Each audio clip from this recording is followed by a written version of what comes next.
Hey guys, this is Iamvanguard's podcast here with Domino Paris, Crow, and then Sean's missing today. Say So hi, probably mix up everyone. in times. Probably mix up in times. What's up, Yeah. guys? Hello, people. Oh, and we have a special guest, Crow. Hello, Mr. hello. World Glad to be here. Class player from Georgia. Yes. Yes. Crow, why don't you do a self intro to the people that don't know you, just in case. Got, got you. So first and foremost, hello, welcome everybody to the podcast. I want to say thank you and extend my thanks to everybody, to you guys, and also to the Vanguard community for allowing me to actually do this podcast with you all. Just a little self introduction. I'm going to keep it pretty short. Again, my name is Crow. Real name is Antonio, but everybody calls me Crow. So just you can stick with that. I've been playing this game since 2013. And I've been playing since then. I main Shadow Paladin. That is my main clan. That is what I've been known for. I play a plethora of decks throughout the seasons as a whole. I'm pretty familiar with all the clans and all the nations, so I can pretty much pick up a deck and play pretty much anything to a pretty decent level, I would say. But I just want to be a figurehead in the community, just trying to uplift the community as much as I can. And I'm also part of Kingslayer Cards as well. So if you guys ever get the opportunity to check them out as well, those are my sponsors. But that's pretty much it for me. All right, so let's hop onto it. So we're actually gonna just hop onto the main topic here, and then if we have some spare time, like we can like have a small discussion of other things if we have to, because sometimes like we kind of like to throw in smaller topics here and there just to kind of talk about. So we'll hop onto let's do. How do you guys want to do standard first or premium first? Standard, because I think most people are Care more about familiar standard? with the standard format. That's fair. Yeah. All right, so you guys all have your list out for the top 32. Yes. All right, awesome. Yeah, I got So it here. I'll kind of go ahead and do my I'll do my like analysis on the top 32. So it seems like pretty simple, right? So it's Levy Dress, Raziel, which is the top two decks of the format, and then I think people are slowly adapting to the meta where like other smaller decks can squeeze in. Obviously, I think Bat was definitely the other choice that I've been seeing. I think Bat really relies on if they can have a really good day of getting their pieces. So I see like the bats there, like three of them, which is pretty good number. And then there's three Vargas. Actually, I think this is the first time of the season that I see Varga actually on the top list of this many numbers. Um, Prison's always a solid deck, so I'm always expected to see Prison in the top list. Odium is actually dying out a little bit because I remember like when we were at Chicago, there was I think majority of the players were playing Odium because it was a simple deck, but they realized that Odium is probably not it's a very 50-50 deck depending on how you dice roll and if you draw into your veins. And then Mhm. I see some stride decks which I think people are kind of getting used to stride decks against like decks like Levy Dress and Raziel, so I can definitely see the stride decks coming in there, which it seems solid. And then the one Kyrie because it's Vanguard centric, I believe, right? So I can see that it's doing well against like decks like Levy Dress potentially because it's very Vanguard centric. So I see a lot of here and there after the Raziel and the Levy Dress, but other than that, I think it's a pretty good spread after that. Like what 17 no 14 of them are like different varieties of decks. So I think the meta is kind of settling down. On you don't have to play Levy Dress or Raziel to make it in the top list is what I'm seeing. Any feedbacks or intakes on that? Yeah. So I guess I could put a little insight to it as well. Oh, Sean's I here. was at the Hey, Sean. hey, hello, Sean. Hello? Yeah, we're on recording, so say hi, Sean. Oh, sorry. No, no, I you're am good. You're so good. sorry. I have your Uh, face on anyway, so say hi. Hi, everybody. Sorry, I just was running a No, bit you're good. late. All right, so yeah, Yeah. so what do you guys think of my analysis on what I had for the top 32? Hey, so yeah, well, top 32, I kind of agree with you as well. Levy Dress is the big dog of the format. Pretty consistent. Being able to put quote unquote force markers on your board and also being able to minus your opponent like power and drawing cards off your opponent. It's kind of insane. So of course that would most people put that as best deck in the format. I think personally that Raziel is probably the best deck in the format because it has a 50-50 matchup spread across the board. Yep. Doesn't have a true losing matchup.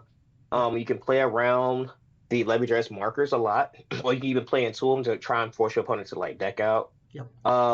Bat, for example, is another that's the boogeyman of the format. Nobody wants to play into it. It kind of reminds me of playing into back in the old overdress days, Barrow Magnus, where Barrow Magnus wasn't the best deck of the format, but nobody wanted to play into it because they didn't want to get their board wiped.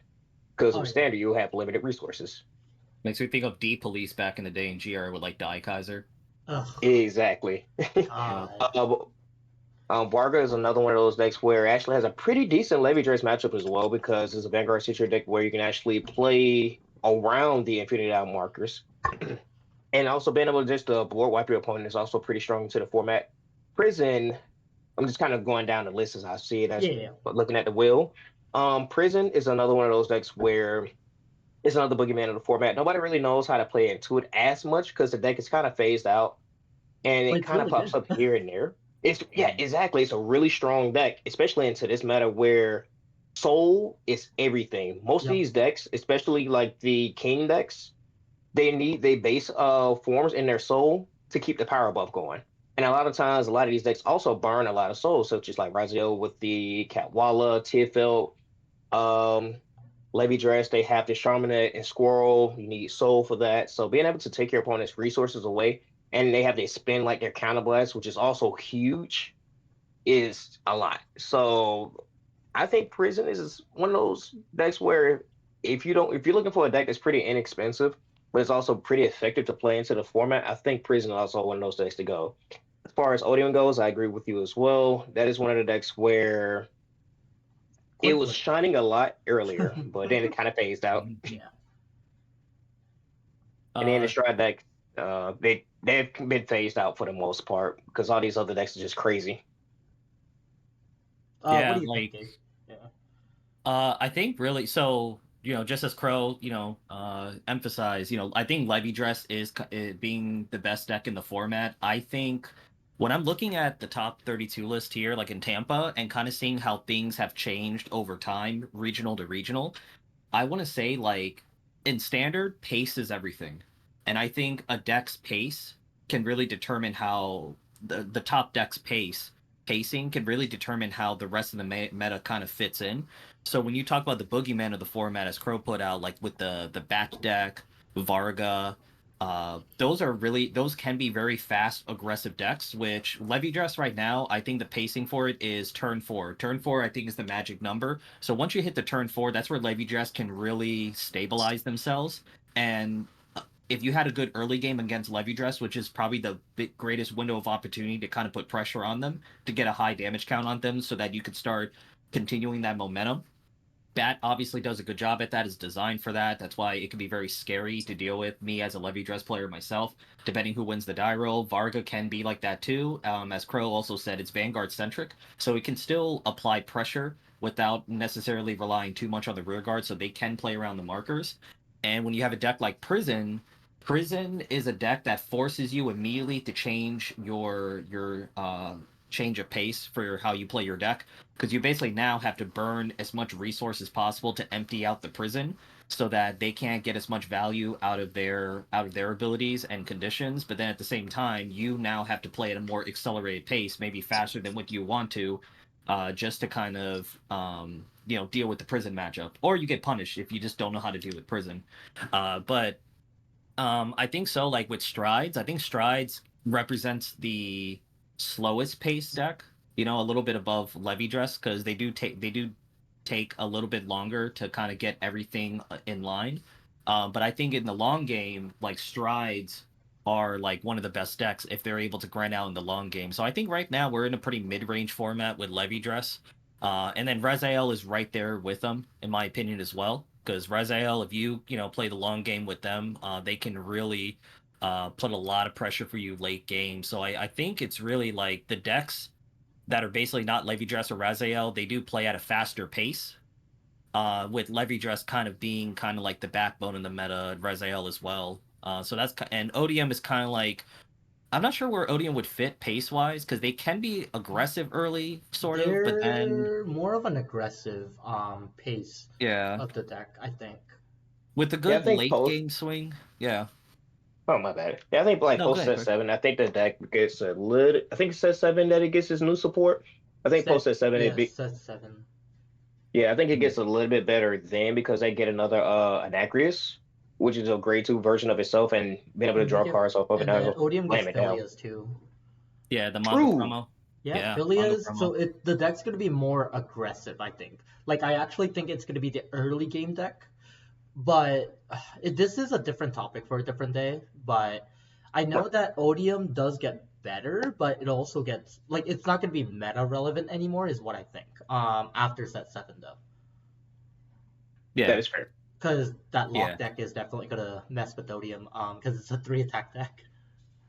Yeah. So, I mean, really, because Yeah. like I think Tampa can really solidify the tone when I'm mentioning. Because I mean, in my opinion, I mean, let me know if you guys agree or what your take on it. Like as far as my overview is standard, but I think like pacing is everything. Yeah. So it's like you either have to outpace Levy Dress, you have to either go faster than outpace Levy Dress Or as far as outlast the them. speed of your deck. Yeah, which I mean, there's only maybe a stride deck but I think Levy Dress wins out against them. Raziel, I think, is like the one deck like that actually moves at the same pace as Levy Dress and can keep up with them as well. Yep. In the kind of like in that mid range game. But yeah, things may change later down the road. But I think this is just how I'm viewing Tampa right now, Yeah. just Well, based on the results. well, I was you gonna say it say, every yeah. week, Gabe. Oh, sorry. No, No, go go ahead. You say it every week, Gabe. Like there's all these decks that kind of beat Levy and Raziel. They create their own window at some point in the game to try and kill them, and that's clearly what Tampa represents. Like the best deck's best deck, and it's gonna top. But there's some little inklings of other things sprinkled in there that could kind of do what you said, control the pace of the game. As a bat player myself, it's kind of the game plan for whatever the meta throws at you, and you obviously have to get a little lucky along the way, but best deck's best deck, and you just got to create your opportunities that way with the pacing, like you said. Yeah. Yeah, I'd say so too. I mean, like a lot of decks too. I mean, if they are, I mean, what holds back a lot of decks sometimes is just variance. Sometimes you just have to have, you can't brick. You have to have the right die rolls throughout the day. You just gotta like draw well early on. But I just think that there's a lot of decks if they are allowed to run 100% the way the player wants. I mean, they could be a huge problem. But I think that's like the fine line of it being broken or not is kind of like that variance, that draw So variance they have. I don't know if it's well, so I think you guys know, but actually all three of you guys know. I actually picked up Raziel. So one thing I did notice with Raziel and Levy Dress, like, cause I tried out both decks, right? So Raziel does feel great.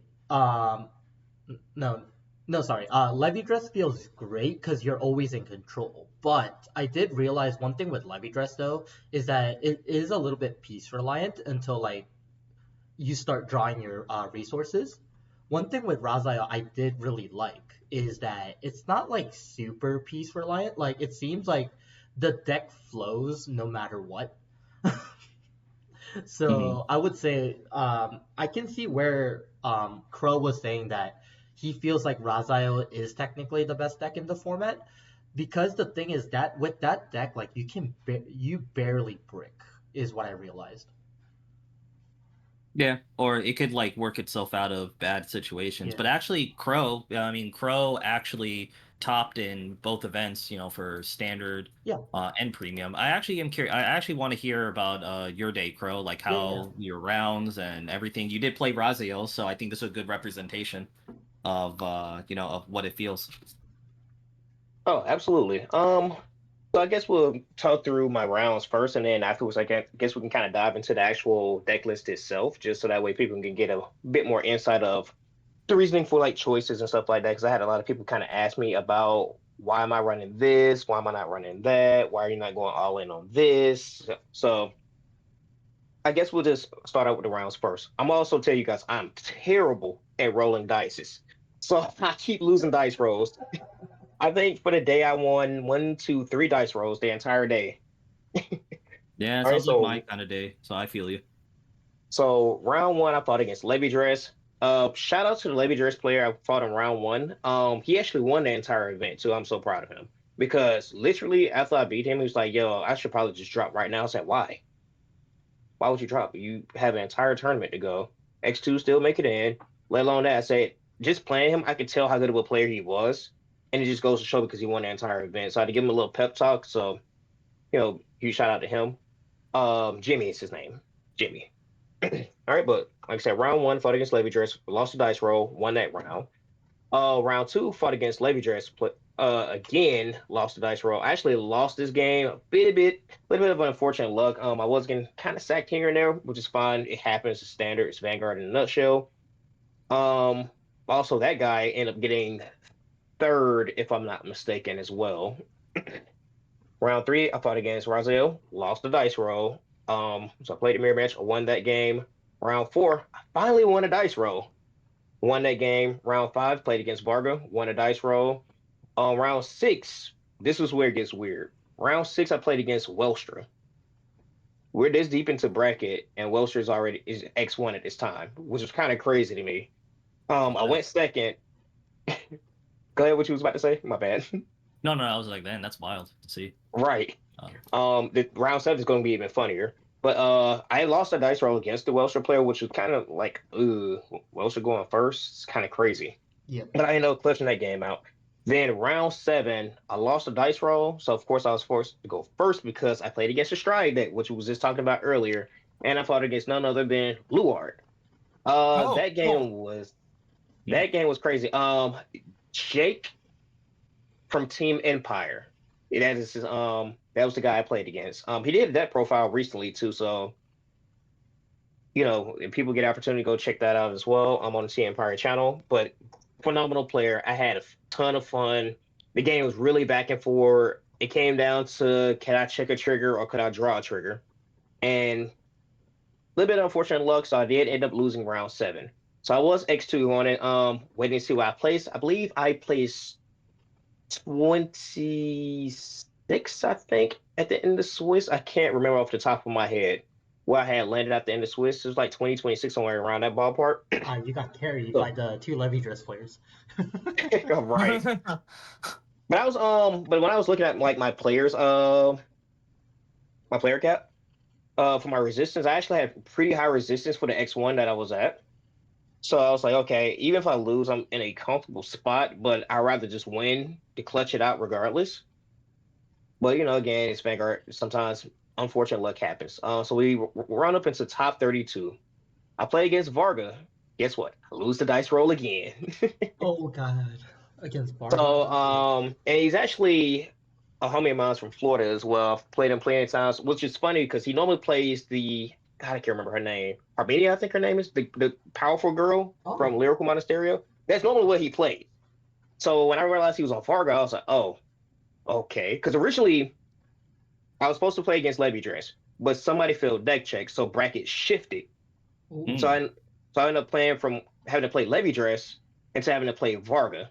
Then after that, I won the Varga matchup. That game was crazy. Like his first 3 damage checks were all triggers, which was great because he started checking blanks. And he didn't have like a lot of early game pressure because he also, I guess, had a lot of triggers in his hand. And any regards he did throw down, I just started like beating them to them. That way I can eliminate his resources. Top 16, I played against Levy Dress. Again, lost the dice roll. Won that match. And then in top 8, I played against Saram, who was another pretty good player as well. I know Saram. I heard of him. Yeah, I played against Saram in top 8. That game was crazy. He resolved 3 heals all in all, and he had 1 heal left in his deck during the time of my deck was pretty compressed. I had Gabulis with a crit. I had a Nobiris with a crit. I was swinging Vanguard. He was at 3 damage. He had to no guard one of my hits. If I check a crit, he just dies. I checked the crit. He ended up hitting the last heal in his deck. Him healing he healed on his 5th damage, which put him back to 4. So he ended up taking the other, putting him at 5 at the end. He had enough shield to block my other Rigard, so I was like, well, that's how the cookie crumbles. So my run had ended there at top 8, unfortunately. I mean, it seems like throughout the day, you actually had really, really tough matchups throughout the day. Oh yeah, every game was pretty. I had a lot of comfortable matchups, but a lot of them were also pretty nail biter as well. But I was able to clutch out a lot of those games just because of matchup experience. And like I said, I like pick up every deck in the format and to practice with them, so that way I know what to formulate, a game plan against them. Yeah. Oh, actually, that's something I even like talked about too. Like when it comes to playtesting, like it's one thing to play a test against the deck. It's another thing when you're actually piloting the exact deck itself. That way you can actually feel out what kind of tendencies that players may have, what makes them uncomfortable. It's really good inside information. That way, do you feel like that really helped you? Yes, just having the matchup knowledge and knowing what the game plan is for a deck, what they're looking for, at all times goes a long ways. Like, even if you don't pick up the deck to actually, like, if you have a friend, ask to borrow the deck, or if you have to go on Cardfight area or I think it's Vang Pro. I can't remember. Yeah, Vang Yeah, Pro. Pro. Yep, Vang Pro. I also just recommend just hopping on those avenues, any avenue that you have, just to practice those decks so that way you can know what to do. I think that separates the good from the greats. Picking up other decks and learning rather than just trying to learn a matchup playing against a person. I agree with Yeah, that. no, for sure. I think that really is like next level stuff. So I mean, if you have the resources to do it, I mean, definitely do it too. Mm. But Crow, sticking, with your experience in Tampa, something I'm very curious on now. Like the way I view Raziel, I feel like Raziel is a very balanced, flexible deck against like most matchups. It feels like for the most part, the deck is capable of toolboxing and being able to adapt to different situations, scenarios. I mean, like you said, you lose a lot of die rolls. I feel like it's one of the decks where you don't necessarily care about going first or second necessarily because they have different ways to stabilize the game depending on the game state. So were there any matchups that you in your mind were hoping to get to see more of, throughout the day, including your top cut, or like, were you happy that you end up having to play Varga instead of Levy Dress, or is there like a matchup you say you'd rather not face, or do you have any type of like slight like personal biases with that? So, contrary to belief, I actually prefer fighting to all the levies because not only does most of my members on my practice partner on Team Crow's Nest actually plays Levy Dress because I also own Levy Dress, but I let him borrow it for the season. Mhm. Levy Dress is what I have the most experience fighting against. Whether I go first or second doesn't really matter to me. As you stated before, Raziel is one of those decks where it's very flexible. If I go second, I get to aggro you. If I go first, I get to set up shop. And most times when you're going first, most people damage deny you, which is kind of crazy. And another crazy thing is, forgot to mention this too. In my top 32 game against the Varga player, although he went first, he still damage denied me. I think that's like a really bad idea. Right, and in my head, I'm like, okay, this is Varga. They like to aggro Attack you, them right? early. Now, to be fair, if he did aggro me, my hand was gas. Like I had everything. One CB would have completely like shut him down in a sense because I had all the aggro pieces I needed, like the TFLs, the Wisdom Package, Cat Wallace. I had double dogs, But he so doesn't I know was that. He doesn't know that. right. He doesn't know that. Right, he doesn't know that. But as I was telling you before, even without him, with him damage on me while going first, which was kind of crazy to me because I was like, because he thought about it for a second. I was like, is he going to aggro or is he going to swing? He looked for a minute. He just okay, pass. I was like, oh, okay, cool. That's kind of bad. Regardless, I still think that's a bad play. Now, do you think that outcome could have been slightly different in his favor if he actually chose to, do what was expected and aggro out a little early? Yes, he actually would have checked a crit. Funny enough, I would have taken the hit, so I would have went to 2 damage immediately. So that would have kind of played into his favor a bit because Varga checking crits early, putting you at a higher threshold, kind of hurts, especially if you're going first because you get the persona round first going into R6. So it's like I can't really do much of anything outside of I have to play very smart and try and stay at low damage. But because he damage denied going first, it had to force me to play a little bit different because in my head I'm like, okay, I'll just aggro you back, right? Mm-hmm. Because we all know that Varga is either one or two options in your hand. You either have a lot of shield or you have a lot of pieces. Mm-hmm. Right. That's very true. And I know that feeling.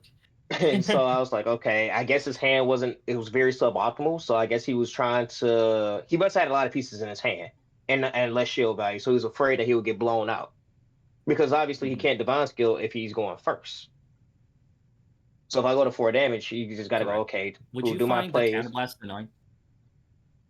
Yes, it kind of threw me for a loop for a minute, but my hand was set up for it still because, like I said, I play what's called the hybrid package in my Razio build, Yep. where I run the Valtrosa, I run the Tearfelt Wisdom package, and I also run Cat Wallace. That's a lot. There's a whole lot just thrown into one, but it works. Because my hand had Cat Walla, Dog, and off the top five, I hit another dog. So my lanes were it was only a dual lane where I had dog behind Vanguard, dog, and Catwalla in another lane. So I was forced to swing with the Catwalla lane first, just so that I can proc the Catwalla first, because you need 4 bodies on board. Mm-hmm. But I was fine actually, because I was still able to get all my draw power off. Okay. So all in all, I think that hurt him more in the long run rather than helped him. Okay. Would you say like if he went second, maybe the damage denying would be a little bit more viable?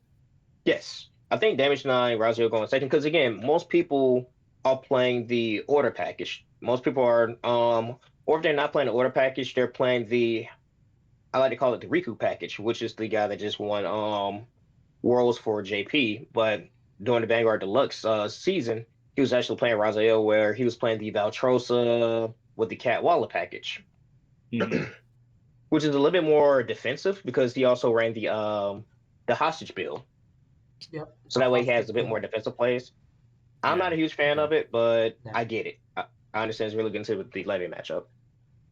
No, that makes sense too. Okay. Yeah, no, it's really good to get some insight on that because I know like Raziel, Varga, Levy Dress are probably like the top 3 like most popular decks for the most part. So there's a lot of like micro decisions, a lot of micro gameplay to kind of take into account. So it's interesting to see the insight like play out from your experience.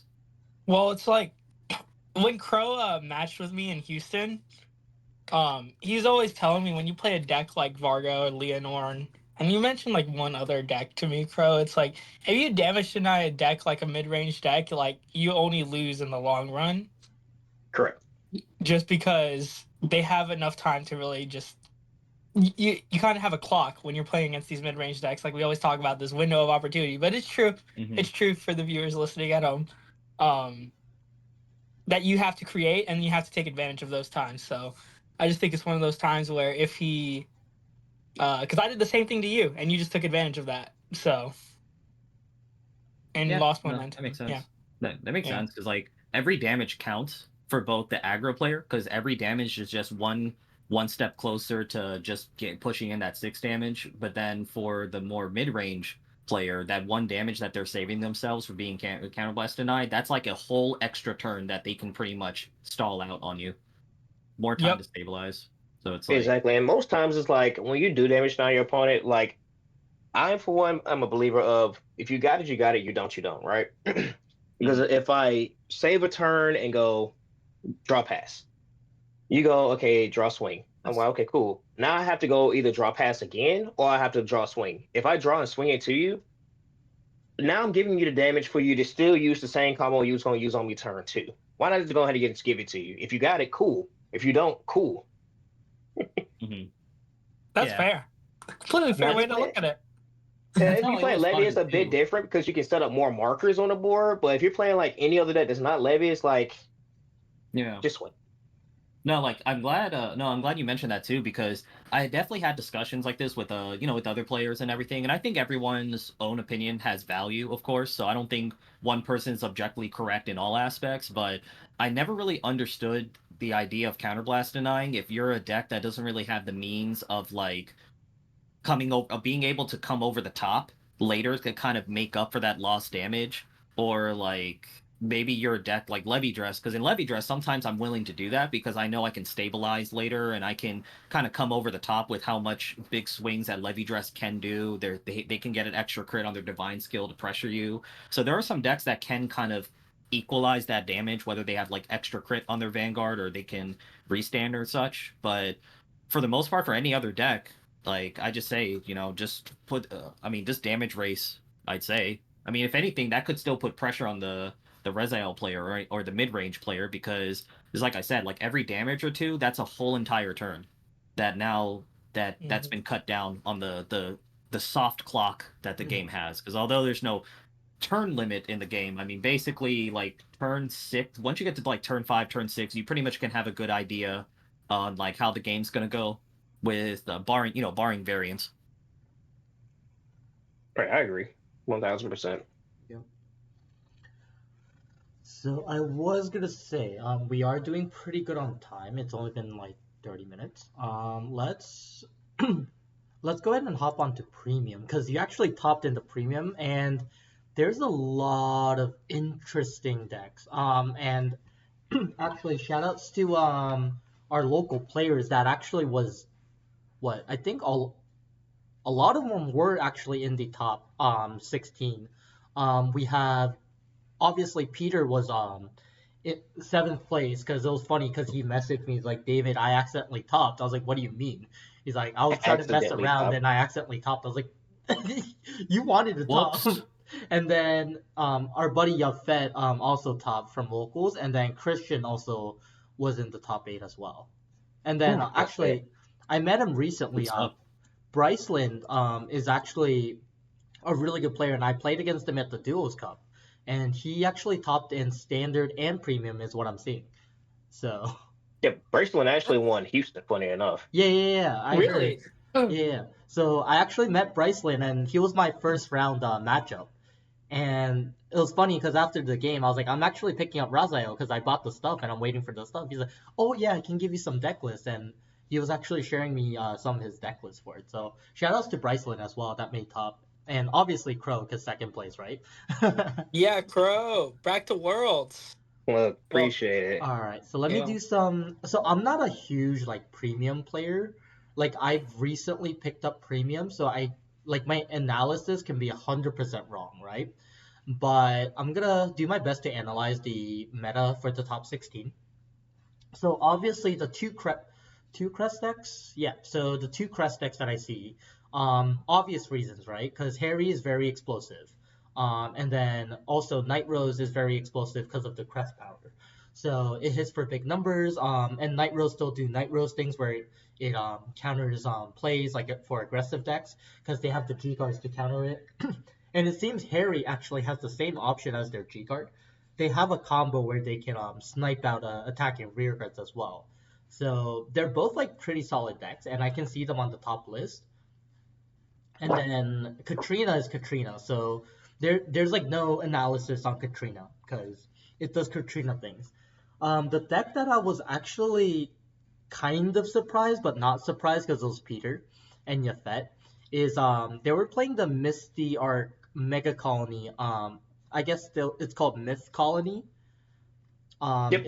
It's the list with Mythiarch and then the Ghidorah Stride. Even though like Ghidorah Stride got cut down to 2, it's still relevant deck it seems. I'm not like a full premium player. Let me like look at Peter's list real quick just to kind of see what he's playing.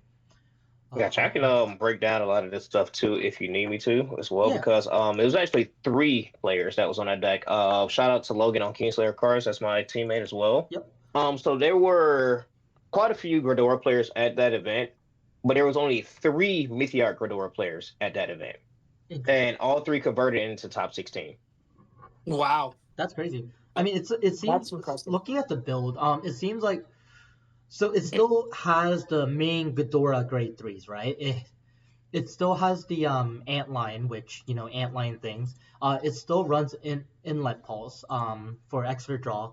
It still runs the Enlargo for the draw power. And then it still runs like the grade 2 that's really good, Cocktail, because that thing's really good early game. And then they also run Giraffa, which is also another early game card. And then because the fact that they're still running Ghidorah as a stride, they are still allowed to run Bomb Scissors. And Bomb Scissors is just really good because you get to draw a card on damage check. The main thing I'm assuming is that they would, if they go first, I'm guessing like they use the Misty Arc like for the name, I'm assuming, right, Crow? Yes. So, if you want me to, I can kind of dabble into the Yeah, go deck a ahead. bit more. Okay, I awesome. think you'll be more of the expert on it because premium's not really my expertise, unfortunately. Got you. All right, let me just pull up because Logan and Peter pretty much had a similar list outside of like a couple of Oh, cards. So I'm just gonna pull up I'm a pretty deck. sure they all talked about it. All these Ghidorah players unite. Oh, they did. Yafet, Peter, and Logan, they all talked about it, and it goes to show because all three converted. Okay, so this deck here comprises of also before I get started, Yep. shout out to Solemn because he was the one who initially used this deck in the event that he won. This list was not shown publicly at all for some forsaken reason. But he actually used Meteor Ghidorah himself and won his BCS. So Way with before. Pete, yeah, way before. So this is Wow. Peter, Logan, and Yafet, they all came together and they reverse engineered his list to cater it towards the ban list. Mm. And this deck is actually a blind going second deck. You actually want to go second with this deck, funny enough. Because you want to, let's be real, the history collection strides, as crazy as they are, they're not like super game breaking to the point they're killing your opponent. Yep.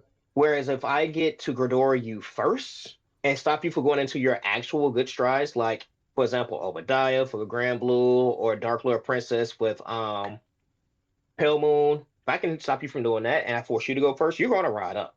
Guarantee you're going to ride up because you want to do your history collection stuff. We can have that. Once I start Gridoring you, it immediately starts halting a lot of your plays because now you're not able to do your superior call stuff. And Mythiarch grade 3 is on place. You get to check top 7 and call any grade on as equal to or less than your Vanguard. So being able to find like Inlet Poles, the Giraffe grade 2, Brilliant Blister, the Moth, the other Mythiarch grade 1, or even the promo. Sweet Kata is just insane. And then if you have 5 bodies on the board, it forces your opponent to discard a card. So not only do you get to ride, you get to potentially make a body on board. So you can technically +2 if you get to neg your opponent a card out of hand. And the reason why they run the Geese in there is because it's a alternate win card. Because you're playing a Zoo Nation deck, what zero is are you only allowed to use? Zoa. Correct.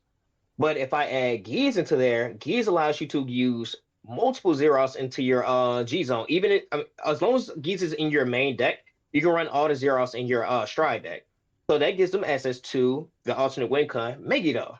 Being able to do like a crazy multi attack with because if you call with Megiddo and you call you go Persona Ride, Stride, Megiddo, call the promos because you have a Mythiarch Vanguard, you get to do a bunch of crazy attacks and multiple swings and the crazy swapping the cards around.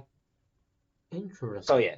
So that's why as long as you run the Geese a starter in your deck, you can run other nation dragons, and also you can actually use the ultimate stride into them.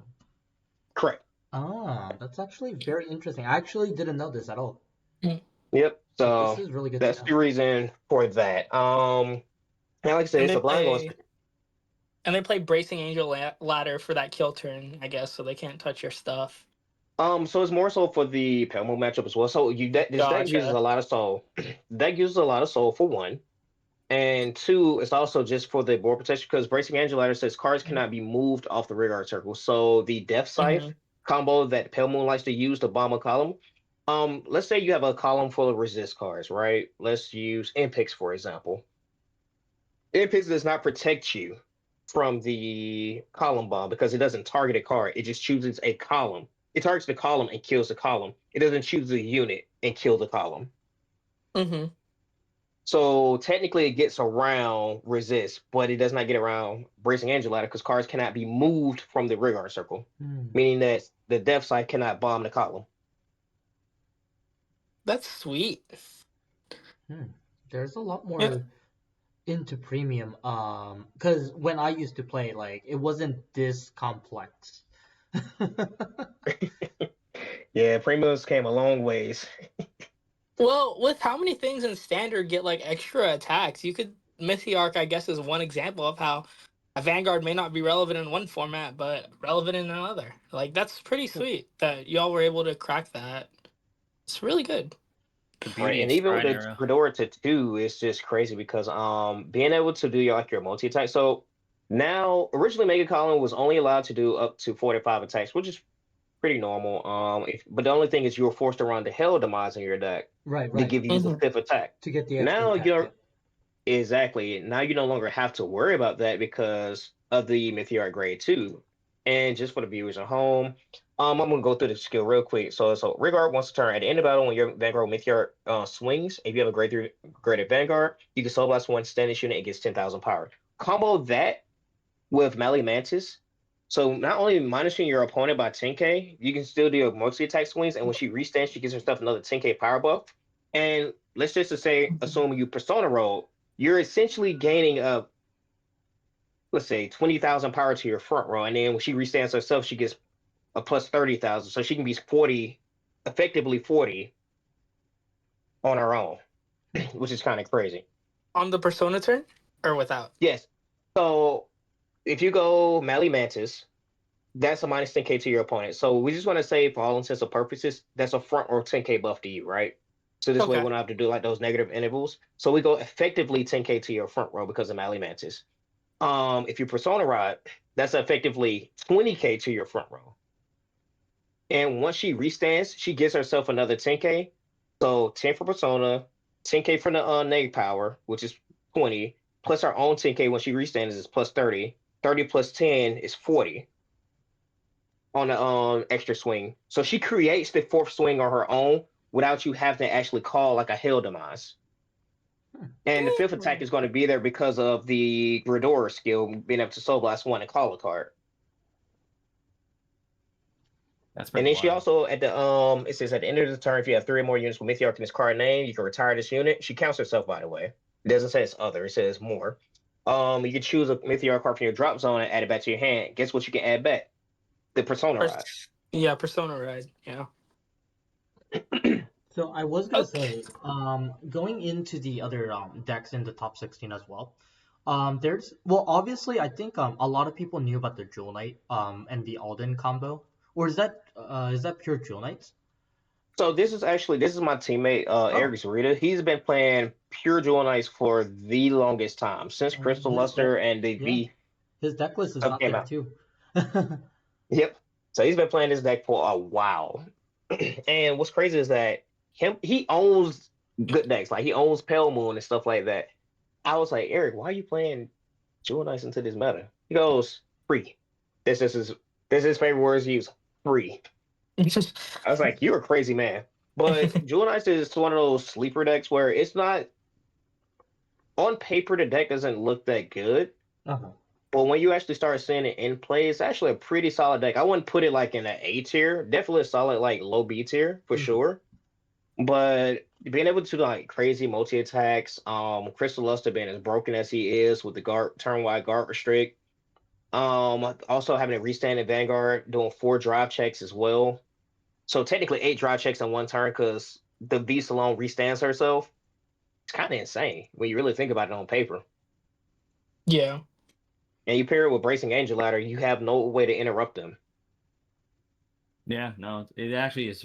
It's actually really good, and obviously, like I'm still getting into premium to like understand the meta, the makeup of the meta. But like on paper, like I would think that like Jewel Knights would check a lot of boxes of what you would see be as competitive, like multi attack, good numbers, a lot of pressure. What do you think? Like Jewel, what do you think is creating that gap of Jewel Knights from holding them back from being like a top tier deck? Just the fact that if you don't see Bracing Angel Ladder, they don't have any cards to give them resist, so they're more prone to board disruption. It is a combo piece reliant deck. Now, a lot of times these other cards can tutor to find other pieces, such as like Sword Me, Christine. Sword Me finds grade 1s. Christine can find like your other grade 3s, which finds you your Ashley, the V Ashley. Let me just specify that. The V Ashley can search your deck for grade 2 or greater Jewel Knight cards. They can be damage denied, which really doesn't really make a difference because they have Miranda that can countercharge. But the biggest issue is that if you don't see your pieces, also some of these cards are name locked. Like you need to have a Jewel Knight counterblast to actually use some of these skills. Okay. So yeah. So it's just a lot of these other variances. decks just free. Right. And a lot of these other decks can just do what that deck wants to do, but for free. Okay. So Gotcha. actually, one funny thing is one of the top 16 decks, and this was a deck I was actually slowly collecting, but the Hellard 8 was the deck that caught my eyes, and I was like, Hellard 8? It's So crazy. that is also go ahead. Marshall Craven. Yep. So that's also my teammate as well. So most of the Kingslayer actually got into like the top 16, funny That's enough. crazy. Yeah, that's really good. So this was Marshall Craven. He has been on Spike Brothers since I've known him. So for years he's been on this deck.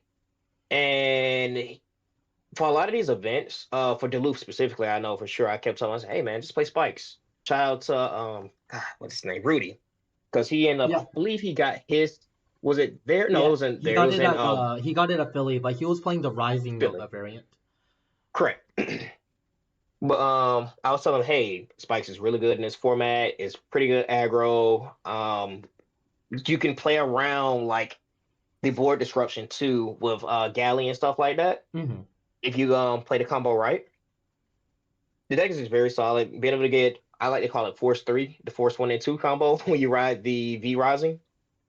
Yep. It's kind of insane as well. Getting 10K with a crit is crazy with multi attacks. You can get up to like 12 attacks with that deck. But the thing is, the Hellhard 8 one, he was like, I like this more because now with the introduction of the grade 1s from V, well, I guess you can technically say that for premium, they count as G guards. So now you technically have 8 G guards in your deck, meaning that it's a little bit easier to reach that GBA threshold. No, I understand because as soon as like I saw this deck top, I was like, oh shoot, like this actually top. This is this is crazy, and it was funny because I'm trying the Rising Nova variant, and I was kind of like, this is okay, but this isn't like really like my playstyle. And then I saw this one top, and I was like, oh, that's crazy. This is the variant I actually wanted to play. So I'm actually using this as a reference to the stuff I'm actually getting, like purchasing right now. So I think this was a nice like eye opener for me, the fact that like this deck actually topped. So and then there's a lot of one-ofs too. There's also Regalia. This is a deck that like I've seen a lot of consistency, surprisingly. Shout out to Judge. That's John Brown's another teammate of mine again. And then and the Angel Geese obviously has been around for a long time, and I'm not gonna lie, I am not a fan of Geese personally. Yeah, Geese is one of those boogeymans where nobody wants to, similar like in Standard with Bear Magnus, right? Nobody wants to deal with the deck because it's like, I get damage tonight, you're playing solitaire, you hit triggers, you go to the big guy, you deal me 5, I just die, right? Right. So, but yeah. With the crest stuff, I think the deck is, I wouldn't say it phased out the meta necessarily all the way, but it's a lot harder now for the Angel Geese player, especially if they're running into like the Night Rolls or Hari. I mean, even Katrina has a pretty good matchup into it as well, just being able to meet those numbers. And I was gonna say, Gurguit? Wow, that's I mean, I don't think Gurguit's a bad deck, but like I'm just like in the meta right now. I feel like that all these explosive decks are happening because Ghidorah got hit to 2 is my guess. Because there's a lot of explosive decks right now. So shout out to Team Crow's next member, Yubi. He actually, that's one of my guys as well on my team. He has been piling gold pilots. A lot. Let me actually go down this list. So 1, 2, 3, 4, 5, 6 of us. Yeah, and then there's like 3 of our guys. One, two, yeah, one, two, three. There's three of our local guys there too. So yeah, so Gurglewood is actually a sleeper in the deck. Actually, I will say the deck actually got a lot stronger as of this month, actually. Because they just now got their grade 1 G guard. That's true. Yes, yes. It is coming out. Yep. Yep. So now the whole game plan is to you go first, you do your Campbell plays, push your opponents to like 3 damage, if possible. G guard, go into Ultima, Yep. set up your stack, shake my hand. Yep. This is a And they double don't crit even need to guarantee on run top. OT because it's so consistent on what it does. So OT is not really It, required. Yeah. And exactly. they have that Keter Sanctuary Grade 2, which I was just reading, is like all your rear guards with different card names can't be chosen. That's Correct. really good. So if you're going against like Pale Moon, they can bomb one column, but that's about it. Yeah. And that's literally what he did to most people. And also, they have another grade too. If you're on Providential the Angel? list, is it the one? I believe so. The one that says they can only PG once. Yes. If you have one card in hand. So they just save that for their kill turn? Correct. Yeah.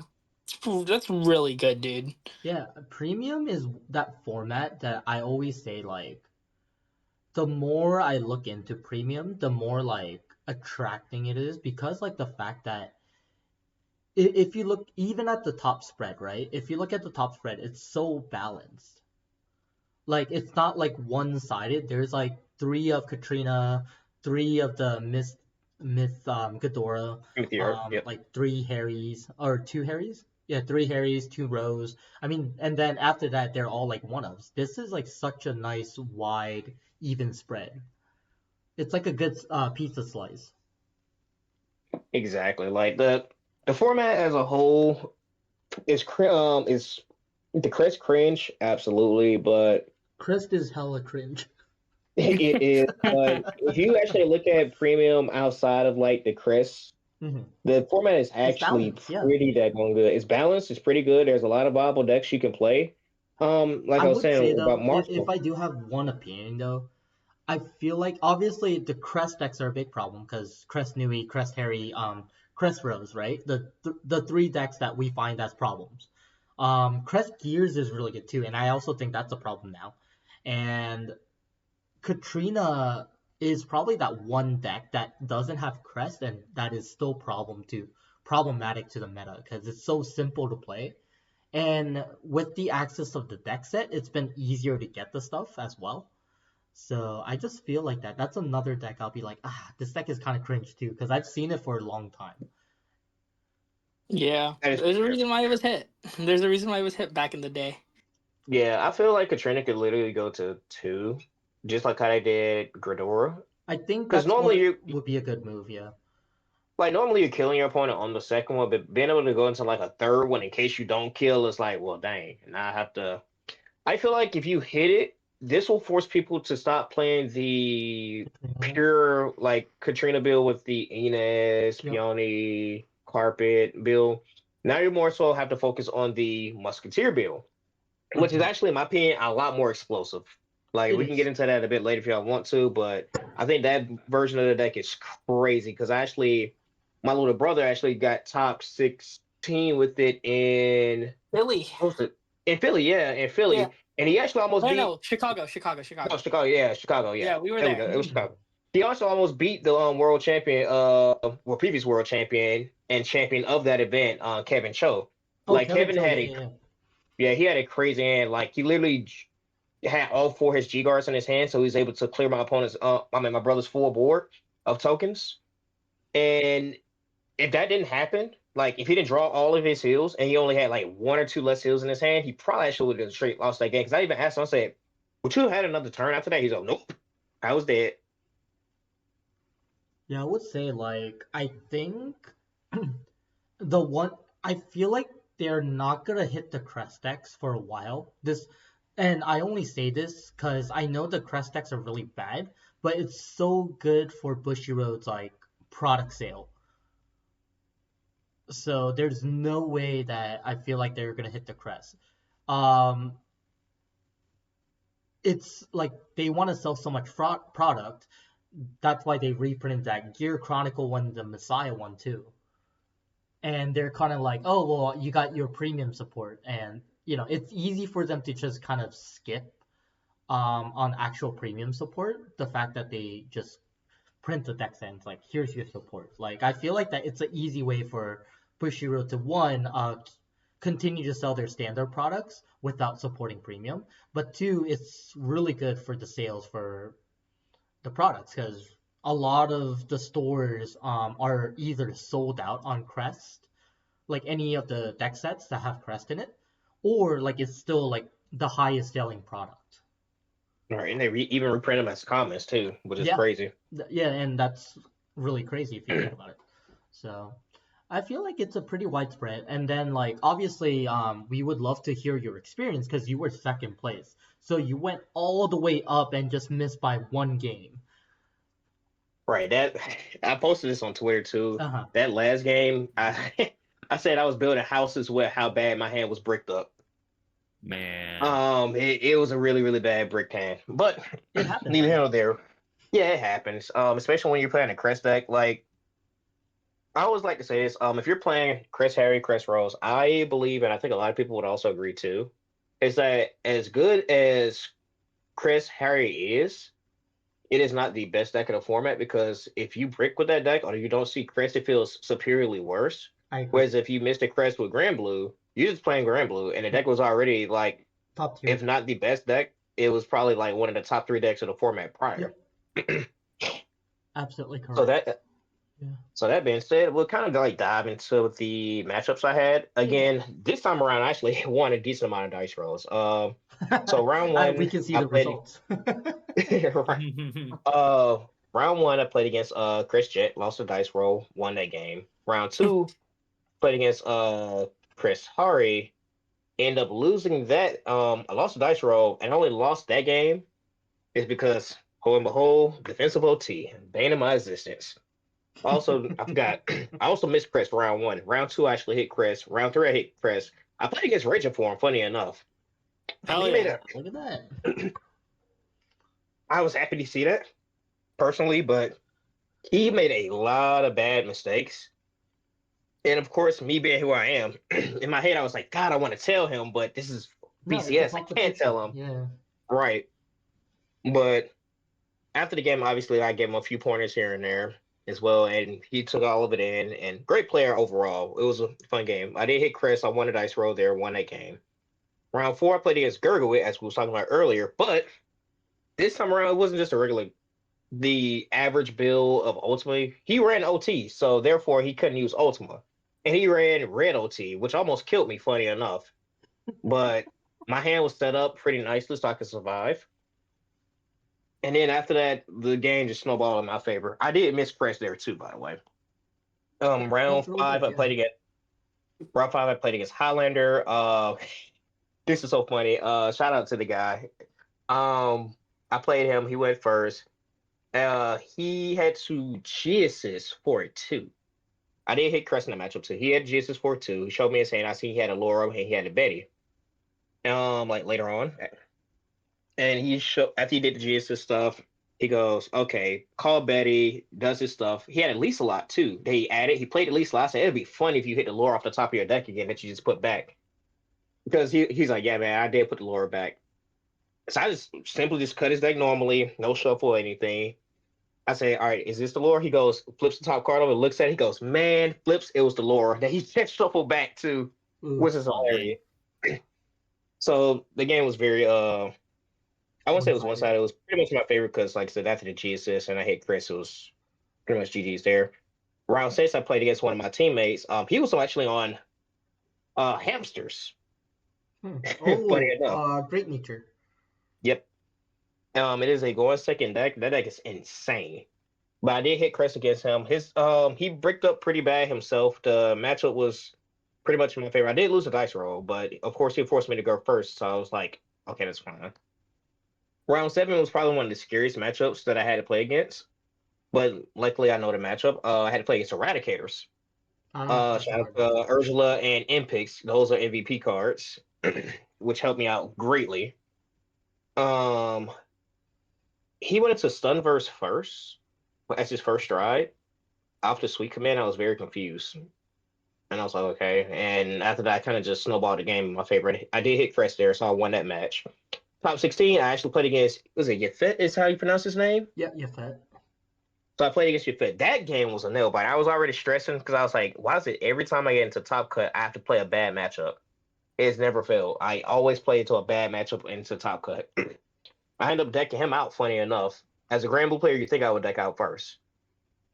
But I played around a lot of his tactics. As he was doing his Mally Mantis, trying to minus my power, I would leave a lot of cards standing to force him to draw. So I'm like, okay, if he draws like his OT or triggers or whatever, I don't care. I just need him to, because if I survive, he just decks before me. Right, And he's never negating my power, so I can just survive. I did miss Crest against her, which kind of sucked. But I ended up clutching that game out there because of via deck out. Top 8, I had to fight against my teammate Eric Zarita, who was on Jewel Knights. Right now, I think we have played 6 or 7 times, if I'm not mistaken. And this including like Kingslayer events. He's only beaten me twice. I've beaten him the vast majority of the time we've played. The only times he beat me was because of OT. Mm-hmm. But my hand was, I had a godlike hand. Like Logan and Peter had to play each other, so it was a Gridor mirror match. So God bless there. I handed them my hand to look at. I handed them my hand to look at. They both, their facial expressions was like, bro, what? My hand could not have been more perfect. Columbar, Rose, Pardoning Shade, just literally everything that you could ask for in the hand I had. I hit Crest there, I won the game. I did lose a dice roll. He was doing some crazy plays because he didn't ride the OG Salome. He had to ride the V Ashley. Ooh, But he was doing his crazy multi attacks and stuff like that. Won that game. Top 4, I had to go against Logan. I did hit Chris there. I did win a dice roll. And I told him, I was like, you know what? You almost made me throw this game to your fat. He goes, what do you mean? I said, y'all told me to go first. And then Peter was like, yeah, man, this matchup literally feels unwinnable. I've played this matchup so many times with this deck, it just doesn't feel like you can win. So as I'm sitting there, like before the round starts, I'm talking to Logan and I'm explaining to him, like, this is what I should have done. I won a dice roll. I said, he goes, you're going first, right? I said, no, you go first. And I almost semi through that game because I was tired, fatigued throughout the day. I was looking at my hand. I thought I had the OG Night Rose in my hand because I run the V1. Yeah, I run the V1 as well because I run 3 Vs and one of the OG. I needed to search the OG one out, the G series one, but I run the one from the Stride deck set, the one that has the one that searches Tommy the Ghosty. No, the actual G Night Rose itself. You know, the one that has the artwork itself. I was looking at the side of the artwork and I thought I had it in my hand already. So I searched out another copy of the V instead of the the G copy. I was like, oh God. Ooh, Oh no. Oh, So, exactly. So the game went a little bit longer than it should have. But I did, in the end of the day, I did win that game. So good thing there. Then last and final round, I fought against a guy I played in standard the day before, who I lost to. I think that was my round 2 loss. He was playing Levy. Fought against this is Logan. Again, he ended up getting 3rd in standard day 1, but he ended up winning this day here. I won a dice roll. I missed my crest. My hand was really bad. I was forced to do a lot of unoptimal plays. I kept drawing into like other 3s that wasn't what I needed. And it was just really bad. Like really, really bad. I just kept drawing like Skull Dragons and stuff like that. Finally hit like a Beatrice. So I'm like, okay, I can at least play the game a little bit. But it just became too much. And he ended up just clutching that game out, which is fine because at the end of the day, I wanted to get my Worlds invite. I was going to Japan regardless. Right. But this gives me even more incentive to go to Japan. Hey, man. Oh, for sure. So yeah, so this is my 3rd time qualified for Worlds. So I've qualified for Worlds in 2018, 2022, and now in 2024. and how many Okay. tops this season? 6, right? No, 7 tops. 7 tops, 6 event. Gotcha. Congratulations, man. Yeah, for real. Good Thank stuff. you. Dynasty. Yeah, Dynasty. He's Crow's making starting his his own own dynasty, yeah. Yeah. Man. Like, and shout out to like the Vanguard community overall because I've never had this much love and support like ever, like throughout my career playing this game, I never thought I would even get to this point. Like the amount of like DMs, comments, and just stuff like that. Like my phone literally could not stop blowing up for like 2 days straight. And that's And exactly why I didn't message you on the day that you topped. I was like, you know what? Let me wait. Let it marinate, man. Yeah, Like I was like, let it marinate more. let him wait. I'll wait before I message him, because I wanted to say congrats, but I just left it on the comment, and then I was like, you know what? I'll just wait. Yeah, Yeah. and I'll say this on all of Crow's toppings. You know, like having known you for like what 5 years now, Crow, 6 years now. about Yeah, 6 years, six, yeah, 7 actually. 2018 is when we met. yeah, Uh, yeah. yeah, yeah. I know, really been that long. I'm just like back then it was just like John, but like you always said, like you're hunting for those tops, man, and you know like you stuck to your guns and you just play hard and like it's very fulfilling watching you do all this stuff that you set out to do all those years ago, even though it's a little bit long time, you know. So it's very cool. Congrats, man. Yeah, Like so super deserved. Yeah. Yeah, Hmm, like I man. for appreciate sure. I that. I have to Like I say was not. too. Go ahead. No, I have to say, like, I remember when me and David went to, I think it was Wasteland Gaming back Yep. Yes. for Atlanta Regionals, like Yes. almost 10 years ago. That's where we met Crow for the first time. Yep. And same, happy, very enthusiastic guy. I remembered. I mean, because I remember I was like, I was just playing it was Legion era, so I was playing my Revengers deck. And then he came over and then we talked about different ideas and he had some really like cool unique ideas that he shared, but very fun enthusiastic guy. So I mean, if there's a guy who I'd say is most deserving of this kind of success, I'm definitely glad that Crow is one of them. No, so definitely congrats, man. And Like much appreciated. one thing that I personally like about like Crow, right, is that so a lot of people sometimes like when they top, it does get to their heads a little bit. I think Crow is one of those people that doesn't get to his head, and he's always humble about his tops. So that's one of the reasons why like I think you're very liked by a lot of people is because you don't let it get to your head. You're always the same energy, same type of person, no ego. You're like, you know what? Is I'm just a regular player, and you kind of push through it. So I think that's like one of the reasons why like you're probably liked by a lot of people, versus like some other people that don't do it, and I respect you personally for it as Yeah. well. I So I think like Crow sets a really good example yeah. because I think like what makes him really respected is that obviously he's a good player for one, but I think he's very strong about what he believes is Hmm. good or not, and he sticks to that. But at the same Yeah, time, I don't really see any type of arrogance from him to Yep. where he shuts out other people's ideas. I Correct. think he's very open, but also at the same time, he has a strong resolve of himself as a player, what he feels is good, is bad, but he's still open to different ideas and everything. But in the end, any decision he makes is his own decision. But there's a lot to learn from him. See, Yep. this is yeah. we're just gassing him up. No, I was about to say, Gas him up. Gas him up. Crow has more Vanguard tops than LeBron this year. So There you go. Damn, no, we cannot. No, we need to chill on the basketball conversation because that's gonna go for hours. Um, Right. LaCroix, LaCroix. Really, girl. Like so I I was gonna appreciate all the say, love. yeah, we do have some time. So I was gonna say, could I put out a small topic that we can kind of go around and talk about? Absolutely. Yeah. So one thing that I have been realizing is that, well, it doesn't happen a lot, but what do you guys think of? Oh, obviously, I know what the answer is like for all of us here, but have you guys ever dealt with people that cheat in front of you? And how would you deal Uh, with them is the question. I have. I guess I'll start if you Yeah, don't yeah, go mind. ahead. I have never. Well, we had a cheater in our community at one point in time, and pretty known cheater too. And he would do it against certain people, but a lot of us would just call it out in general. If you ever see if you're spectating on a side, just food for thought for the player, I mean, for all the players and people that are listening out there at home. If you ever observe cheating and you're at a BCS and you're a spectator, you are allowed to contact the judge, let them know what you have seen, and they can come and resolve the issue. because we want fair play all around. At the end of the day, this is a card game. I get there's a lot at stake, but well, this game is here to bring us as together as a community to build a bond.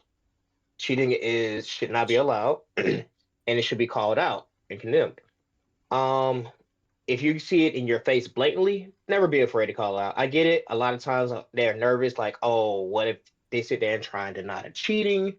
If you know for a fact your opponent is cheating or you suspect them of cheating, always feel free to call a judge. Like, never be afraid to call out what you think and you know for a fact you have seen.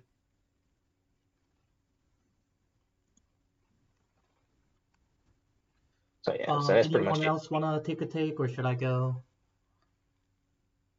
I mean, really, I mean, when it comes to cheating, I mean, back when I played the other game, there definitely Cheerios? has been instant, yeah, Cheerios, were part of a balanced breakfast. But it's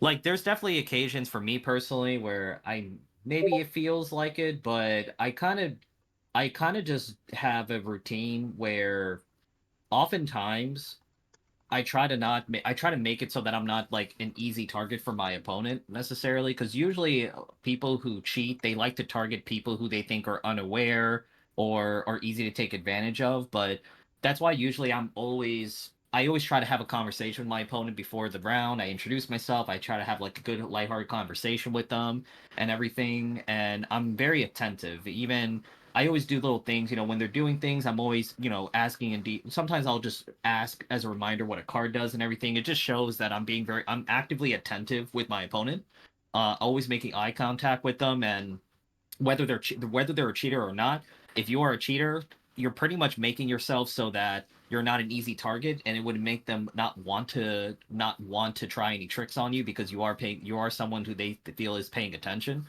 So I think that can that can go a long way. And also at the same time, there's like anti-stacking techniques. There's like basic amateur stuff that sometimes people do for it. I think a lot of time overall you just have to like kind of pay attention, know, like actually double check and read cards, because sometimes people do stretch like abilities, you could say, or loosely interpret them for you, but then they end up playing them incorrectly. Sometimes people do it on purpose, which is cheating, but just kind of be aware. Just be aware of what your opponent's cards do. Kind of look for habits, like very basic things. And I think David's gonna get into it, like how to like anti-stack, because I know that's one big thing that people do. But just be attentive and be actively attentive with your opponent, so that they know that you are focused as well. So that's kind of like that's really my take on it. I personally never caught anyone myself. I don't know if anyone's ever done it to me, but I don't know. At least I've never really felt like I've been cheated necessarily at events. I think you can How always about shuffle you, your Sean? opponent's I'll, deck. I'll go last, Sean. What do you think? I mean, like Gabe said, I've always just said if I'm doing my part in playing the game, I'm attentive, I'm locked in, I'm the last person to touch my opponent's deck. So they should so you could kind of anti-stack, like I think you said it kind of, Gabe, just by like giving it the extra cut, giving it the extra shuffle that you know what it would, because there is, even especially when you're at a regional setting, there are stakes to this, and you just want to make sure that you're playing a clean, fair game and just play the game how it should. Any other way, you're disrespecting the the um the creators of the game. Whatever. You know where I'm going with it before The I Yeah, get. you integrity, the integrity. also Yeah. if your opponent shuffles your deck at a level 2 or like on the local level, we'll just start there. You are allowed to final cut your deck. If your opponent physically picks up your deck and shuffles your deck, you are allowed to do final cut yourself. Now, at a level 3 event, you I could be wrong on the ruling. I don't think you're allowed to final cut your deck, but you are allowed to ask a judge to come over and do a judge shuffle. Yep. Okay, so the reason why I say this is so I actually I won't go that deep, but I would say one thing I do want to say is I absolutely hate cheating. Um, because as a person that used to be an athlete in high school and a person that really loves sports, cheating is one thing I absolutely hate. Because I believe in integrity and being honest. And for a card game especially, and a card game that is not like Magic the Gathering or other higher end card games, like it's not worth it. That's not a big stake. Big stake is like when there's like tens of millions of dollars, like like poker or anything like that, right? But even then, I mean, unfortunately, those games like we can't control. But at least in our community, I absolutely hate cheating. So yeah, I'm a huge anti-cheater person, and I will go ahead and I'm not it's not like a secret, right? But there's ways to counter if you or how to find cheaters or how to locate cheaters, right? So obviously first step if you're locating one, pay attention to their shuffling. So if they're right-handed and if they are trying to stack the decks, there's two things that they're gonna do. One, they're gonna closely look into their cards because they're looking for the cards that they're trying to stack, and either put it to the bottom or the top. There's many ways to do it. Once and when they're shuffling if they're right-handed, if they're shuffling, if they're if their deck is leaning towards like the picture side up, 100% like those They're type of looking. people do cheat because they're looking at their cards. So that's like why they're tilting the image on the top part so they can look at the image. Because if they don't care about stacking, they will not need to look at their decks or the image of their cards while when they're shuffling. And then how to counter that is obviously what Gabe said is continuously have a conversation with your opponent. So that's how you know that if they're looking up to you, they're not cheating, right? Or I mean, they could have looked quickly before, but it's impossible in Vanguard to correctly stack cards if you're not like looking towards your deck and seeing what cards you're stacking, because the requirement is to have like 5 cards, right? Unless like it's in between game and they're just needing to stack like one yellow card. But have a conversation with them, like Gabe said, trying to force them to look up to you when they're having a conversation. If they're not, that's one of the first assumptions that you can have. Two is when they give you the deck, they self-cut it, give it to you. If there's a crease in between the decks, I would say be careful how you cut that. I would highly recommend to just shuffle it, and then just self-cut it and give it to your opponent. That's the best way. And as Crow says, if it's a level 3 tournament, it could be a little different. So if you're on the assumption that they are cheating, just call a judge over. That's the cleanest way, from my opinion. But to be fair, I think if you're at a level 3 tournament and you're like in the top cut, there's judges like watching your games anyways, so I don't think it's gonna be the bigger issue once you make top cut. Yeah. And then lastly, when they're reaching over for their decks, if they're covering up a lot of the spaces, like where the card is when they're taking their decks, they have ways to cheat as well. So just be aware when they're taking their decks away. Obviously, I'm not saying like we have a lot of cheaters in the community, but it's always safe to assume that there is one out of, I don't know, 50 maybe 1 out of 100, maybe. Like there's not a lot of cheaters in Vanguard, but like there is some existing.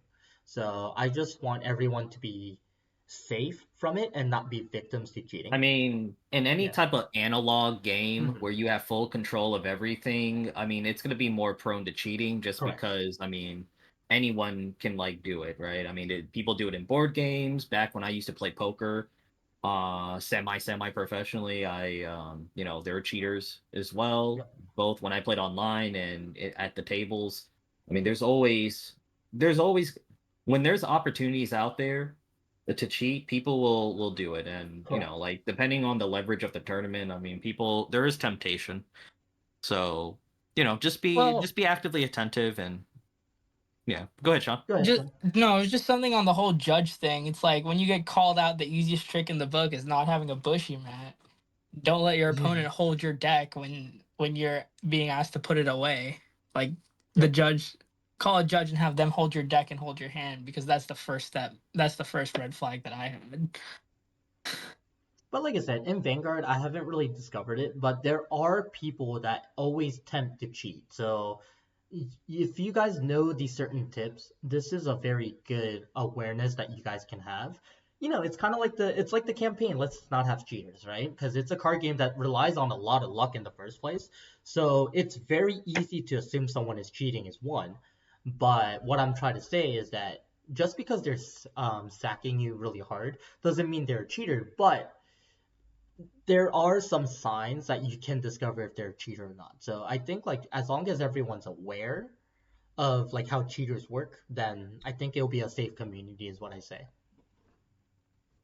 So Yep, just I one of agree. my inputs, and the reason why I mentioned this topic today is Crow also plays at a very high stake tournament, so I wanted to get his input, obviously, of what he thought, and yeah, he had very good inputs on it.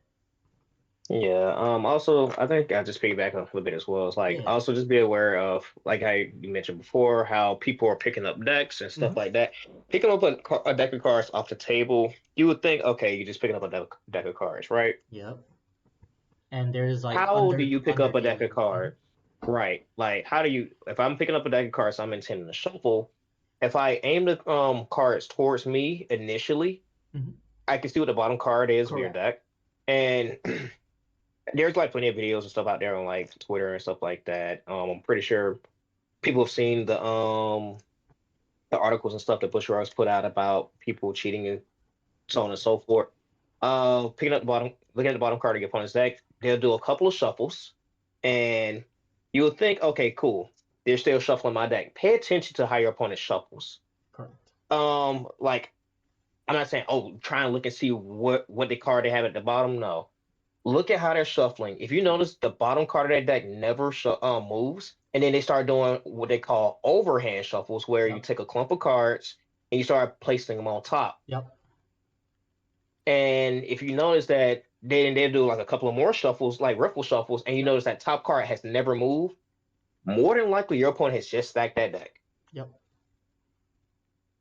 Yeah, there's And so you many have the ways to right. counter it too. So And what I like Yeah. to do is like if I know it's my opponent doing that, it's like, hey, like even my opponent just shuffles my deck and they're looking away. I was like, hey, can you simple cut my deck on the table? yep. If they don't simple cut your deck on the table, that's that already gives you a red flag that, oh, you probably stacked my deck. You're not willing to cut. Correct. Judge, can you shuffle? Yeah. And like I said, I definitely think there's so many tricks out there, right? Because obviously, people do research on how to cheat, but which is really ironic because all you have to do is research like how to play the game correctly versus like how to cheat. So I just think that was kind of upsetting because you can spend that time on researching how to play your deck properly versus like how to cheat. So, Right. Yeah. I but still yeah. do you also remember the Vanguard G episode where Team Try 3 caught that team cheating? Oh yeah. That was such an eye-opening episode because it was like that's the point where like the Vanguard anime got real for a second. They're like, Yeah. hey, you don't solve it What did they yourself, you do? solve it by But the calling a difference is they judge. were using like a device though. I What were they know, but like doing? What were they doing to cheat again? I don't remember. Huh? What were they they they They doing had to had the a cheat? they had device a to little stack their machine deck. to they had a little machine to swap your hand for crits. So when they were like doing a drive check, there was a little device that swapped it with the crit. Oh yeah, in their sleeve. Yeah, I remember Yep, that. yep, yep, yep. Yeah, But Yeah, it's I know the scenario is different, but then they pushed the whole hey when you see cheating, call a judge. yep, yep.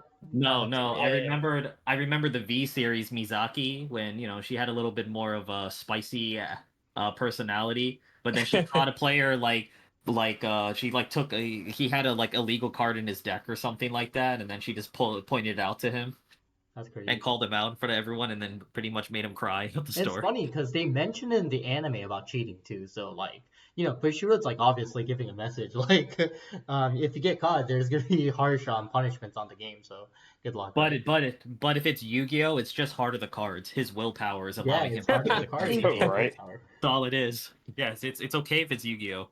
If it's Yeah, Yu-Gi. it's okay. In Vanguard, it's called Winning Image. Oh wait. Oh, Oh no, oh yeah, no, man. it's called Cyqualia for the OGs. No, Oh, Vanguard true, is true, called true. Cyqualia, and then Oh, Yu-Gi-Oh sorry. is called Heart of the Cards. That's all it is. All right, so I think this is a perfect time for an outro. Because I think we're on a good time. I think the topic was pretty set. So I was gonna say, let me go ahead and do my shout outs, and then we can kind of do a roundtable of if you guys want to do your shout outs or not. First of all, I want to give a shout out to JP's Curtain Calls for sponsoring my products. Um, Check them out and make sure that you guys use my code lowercase AMVG. Also, shout outs to Blue 52 Cafe, which is a coffee shop at the Philippines, but it's a friend of mine owning it.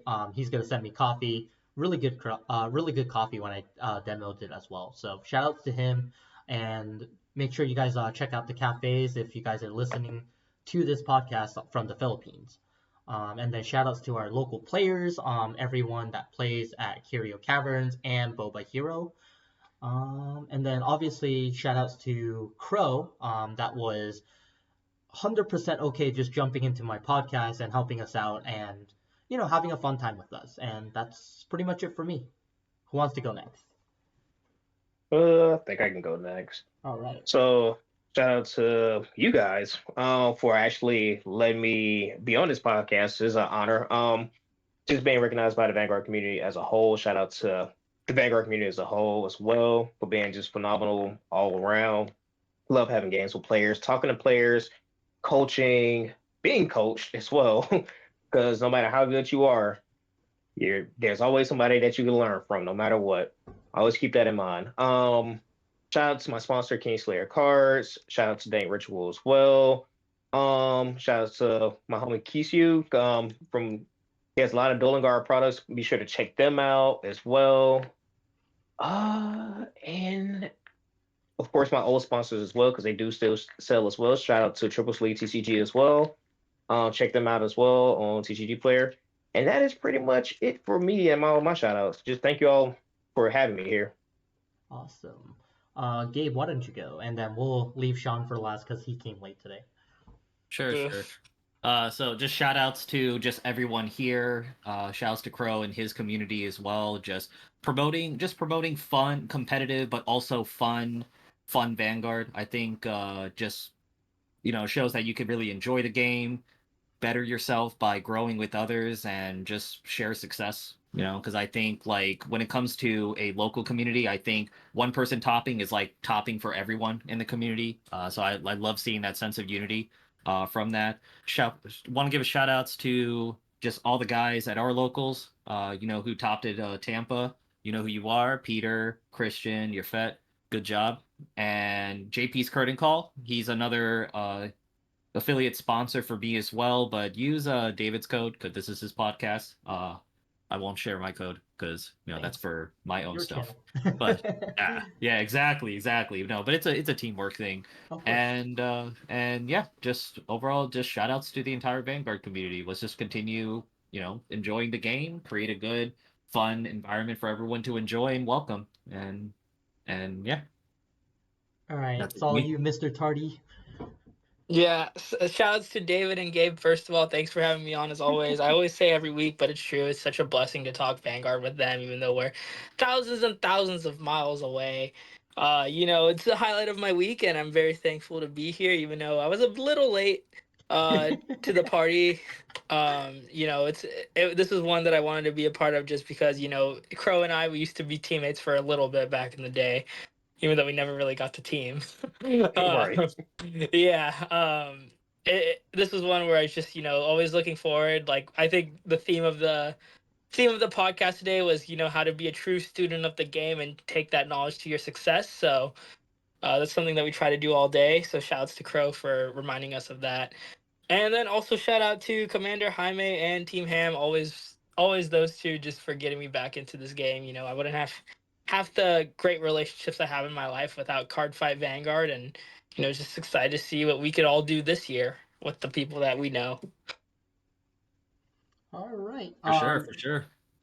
All right, so we'll kind of wrap this up, and I'm gonna say thanks for listening, guys. Have a great one.